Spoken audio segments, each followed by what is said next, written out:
Hello and welcome to Chapter 3, Verse 1 of the Yoga Sutras. This is the sixth limb of the eight-limb path of yoga. Dharana. This one reminds us that concentration, which is how this is most easily defined, is a doing. It requires active participation. This is a doing. So some of the translations sound like this. And notice they're going to all sound pretty much alike, whereas some others, there's a lot more variance. This one is pretty much in agreement. Concentration is the process of holding or fixing the attention of mind onto one object or place, and it's the sixth of the eight rungs. Concentration is the fixing mind upon a particular object. Concentration is focusing the mind on a particular point.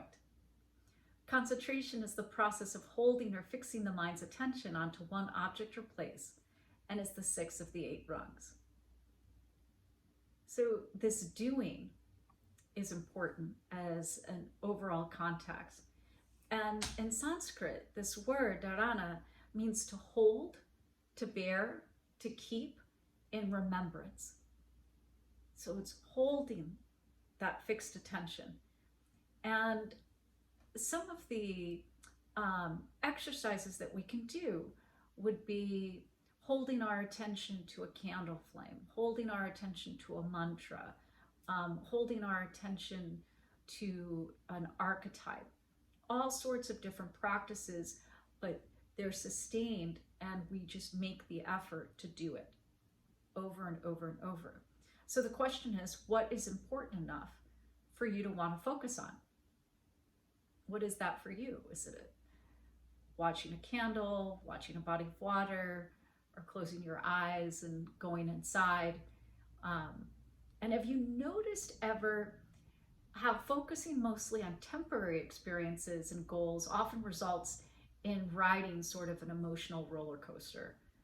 And if you focus on something that's constantly changing, we're up and down with it.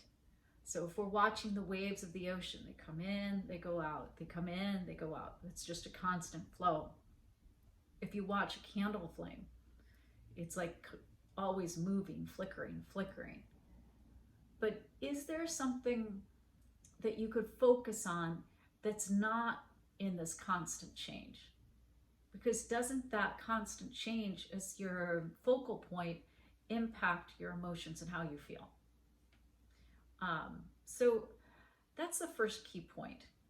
And then the next key point is that in the sutras, this single pointed force was first mentioned in chapter 1, verse 32, as an effective way of reducing distractions. In addition, Yoga Sutra chapter 1, verse 16 indicated that awareness centered on truth is something beyond distraction. And in chapter 1, verse 23, it was interpreted as a way to release distractedness by relinquishing the illusion of control and accepting life unconditionally, exactly as it is. And if we do that, then all worries and tendencies to manipulate the world around us are removed. So one of my favorite questions of self-observation in meditation is, what's happening now? What's happening now? What's happening now? And just to watch how we respond to that. What's happening now? And that we can see that we're not in control of what's happening moment to moment to moment to moment. And the other beautiful prompt for meditation that I love so much is to say to ourselves, this is just information. This is just information. This is just information. That's a sort of accepting of what life is offering, what's going on right now. We're not fighting it, we're not push-pulling it, but this is just information. This thing happens, this other thing occurs, this thought, this feeling, this is just information. Now, currently the word meditation is used to talk about a wide range of practices. For instance, setting intentions and visualizations are often considered meditation. However, from the perspective of this sutra, it's actually more accurate to think of setting intentions or visualizations as concentration practices directed to set a meaningful path towards a goal or an action. Because remember, this sutra is a doing. Concentration is a doing. And meditation, as we'll see in the next sutra, is something different. But concentration is very much more about holding the attention. And when we set intention, we harness the power of our 60,000 thoughts per day towards those key intentions. If you have ever sailed, like I have, you have to turn the sail in the direction to catch the wind. Otherwise, it doesn't really matter how much wind is there or how expensive, wonderful, strong the sail is. If it's not turned in a way to capture the wind, then it's not going to work. You're not going to go anywhere. So you concentrate the position of the sail to take in the wind so that then you can move in the direction that you want to go. So that's the concentration that we're talking about in this particular sutra, chapter 3, verse 1. And later on in the 7th limb, we'll get to meditation. Now, another key point is as it relates to Dharma and this particular sutra. So if we understand that setting intention and visualization, seeing things manifest, harnessing the power of manifestation, like the sail on a sailboat, then that really is the idea of Dharma. Dharma is this Sanskrit word meaning duty, life purpose, and living according to one's conscience. So this interpretation complements the call for single pointed focus suggested in chapter 1, verse 32 as a way to remove distraction on the path of self-realization. Chapter 1, verse 30, chapter 1, verse 31.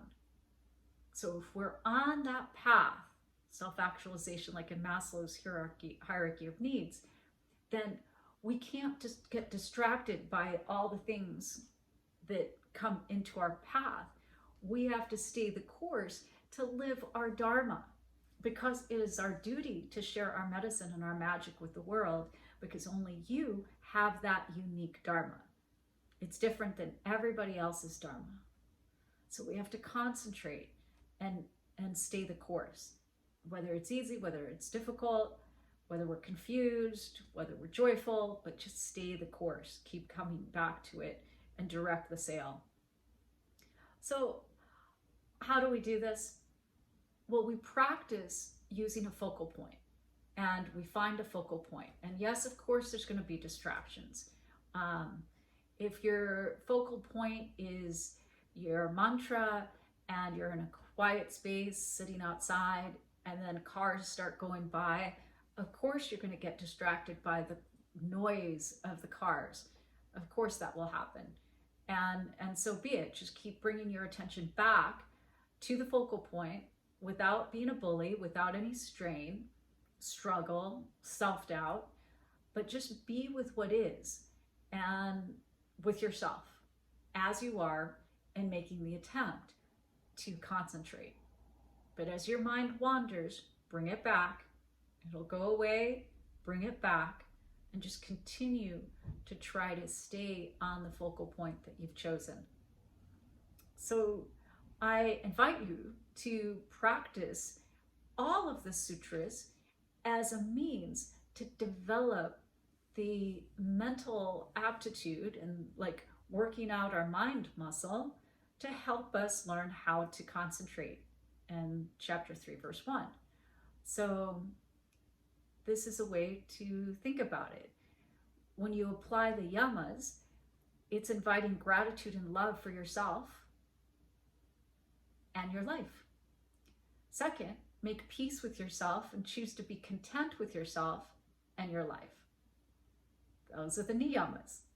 Third, find a steady and enjoyable posture to take in life, free of struggle and conducive to being able to remain focused.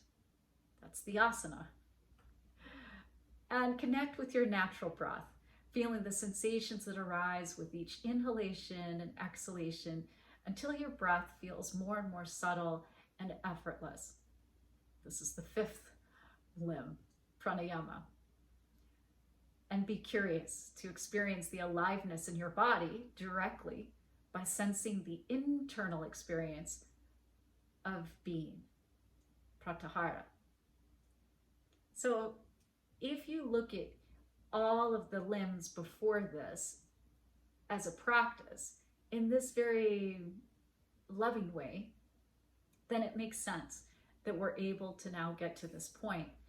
But you may already have life practices that have taught you how to concentrate. Maybe you were in athletics or dance, or you're a writer, or whatever it may be. So there's that. This one may actually come easier than others. That is possible. So always know that the others support this, but they can also move more fluidly. So for your contemplation, I again want you to just think about what is important enough for you to want to focus on. And I love the words of Eckhart Tolle in A New Earth. He says, if peace really mattered to us, if it really mattered, we would find peace. But it just doesn't matter enough to enough people for a consistent amount of time. So what do we lack in order to find world peace? It's that we literally can't maintain the concentration long enough and care about world peace to have it manifest. But if we did, and it is possible, then we would enjoy world peace and the world would be in harmony. And us as yogis are doing all we can to be part of this process. Bringing our hands to our hearts, take a big breath in, open mouth, exhale. From my heart to your heart, to the heart of the universe. May you love yourself, love your day, and love your life.